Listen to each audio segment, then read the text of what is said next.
Hello, my name is John Sommers-Flanagan. I want to welcome you to my Theories of Counseling and Psychotherapy update for week 2. I know during week 2 we're mostly focusing on psychoanalytic or psychodynamic approaches to counseling and psychotherapy, but I also wanted to talk about a general model. And so I've done some fancy calligraphy here on this clipboard, and I want to just walk you through. This is what we'll be talking about all semester. You can see here I've turned it into a mathematical formula. Pretty exciting, I know. Most people love math, and so that's why I've done this.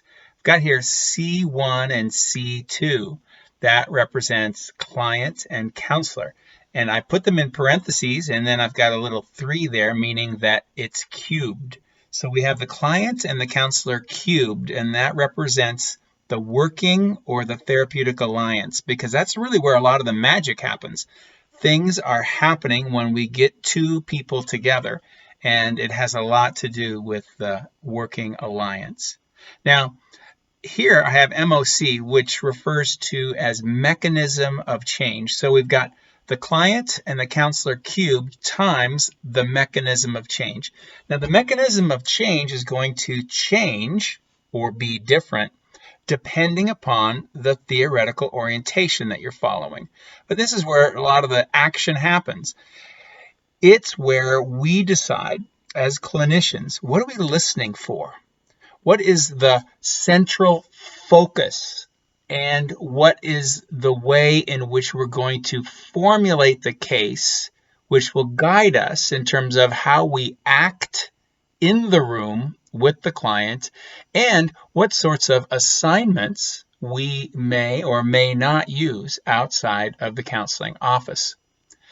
And so we add to that mechanism of change a thing that we refer to as expectancy. You probably remember that from chapter 1 in Michael Lambert's work. It really is important that we establish some kind of connection between what we're doing in the room and the goals that the client has. Otherwise, we won't get much expectancy.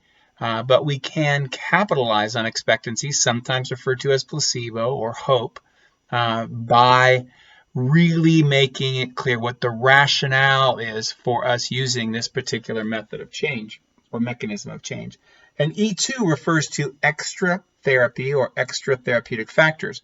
Those are the resources that the client already has in his, her, their external environment or within the self, referring to maybe intelligence, motivation, some of those internal client factors. All this spells or leads us to outcomes.